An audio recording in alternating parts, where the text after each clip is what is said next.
Welcome back, everyone. This is a video that talks about how you can expose an Agent.ai agent via a webhook. So again, before we get into what a webhook is and how you do this, let's just talk about why you might want to do this. So agents that are built on Agent AI are very, very useful. They take an input, they connect to various data sources, they perform some actions on it, and then return an output. So for example, let's say that I want to research somebody's LinkedIn. I can take their LinkedIn profile information, go read their LinkedIn profile, read their LinkedIn post, generate a summary. Currently, mostly the way we're used to executing this agent then is we come to the agent AI interface and then run the agent, and then it pops up a screen, asks for the inputs, and then it generates an output. But what if you actually wanted to call this agent from some other application? So in this case, your agent now is basically not being executed from the agent AI interface, but you are calling it from some other application that you have written. And this is a very common use case. And as the popularity of agents grows, we're going to end up in a world where there are many different agent building platforms and the ability for each of them to be calling agents that do something specific. So, as an example, Salesforce has built a bunch of agents on Agentforce. And if they expose their agents as web a web via webhook via web API, and then I have an overarching application that I'm building that needs to connect to HubSpot, needs to connect to Salesforce, pulls data from here, pulls data from there. It would be great if the interface that is happening is agentic. And so for that to happen, the agent has to be exposed to be called from some other application. So that's the reason why you would want to call your agent via a webhook from some other application. And so in this case, I have an example, and this is an example that's near and dear to me. I record a lot of YouTube videos, and what I struggle with these videos is coming up with good titles, descriptions, and tags. I mean, I can record the video, but then writing out the title, it's not my strength. And so I built an agent in Agent AI. So I'll quickly show you what this agent does.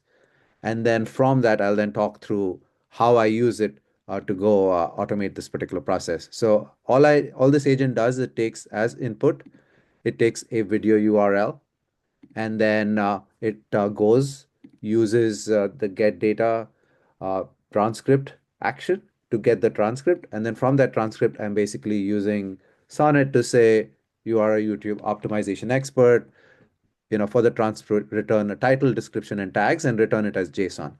So this is important that the output is returned in JSON, especially for the way my agent is working.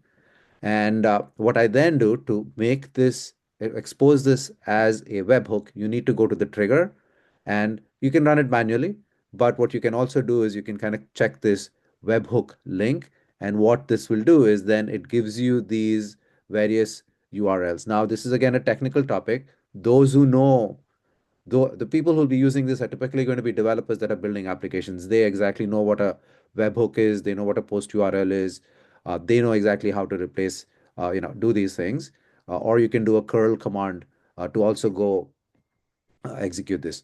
So this is the way that Agent AI allows you to expose their agents to be called from some other application.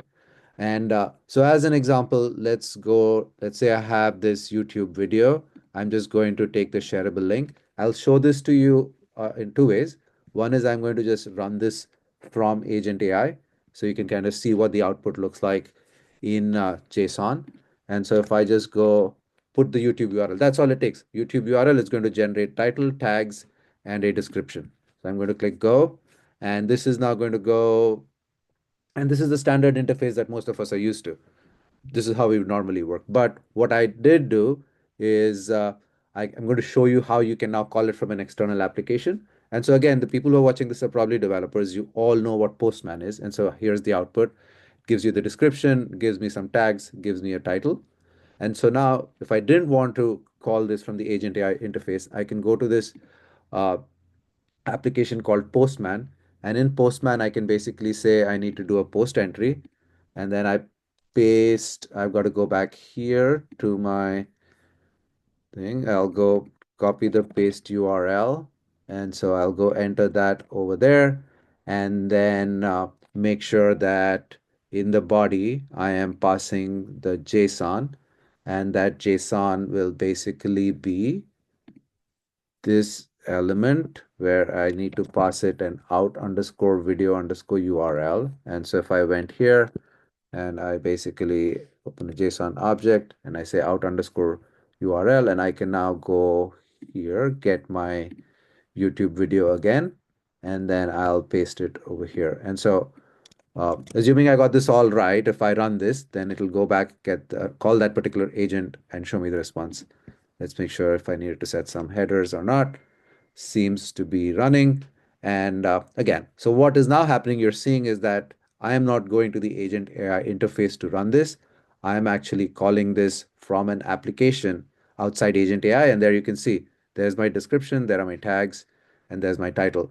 And so if you were to kind of follow this through, I could write an application which calls Agent AI, gets this, and another application which then updates my YouTube channel automatically. So again, very useful way to extend the functionality of Agent AI to now start building broader applications that have agentic functions and workflows in it, and also the ability to now call agents from multiple different agent builder applications to compose and build bigger applications. So that's the broader vision of this. Thank you.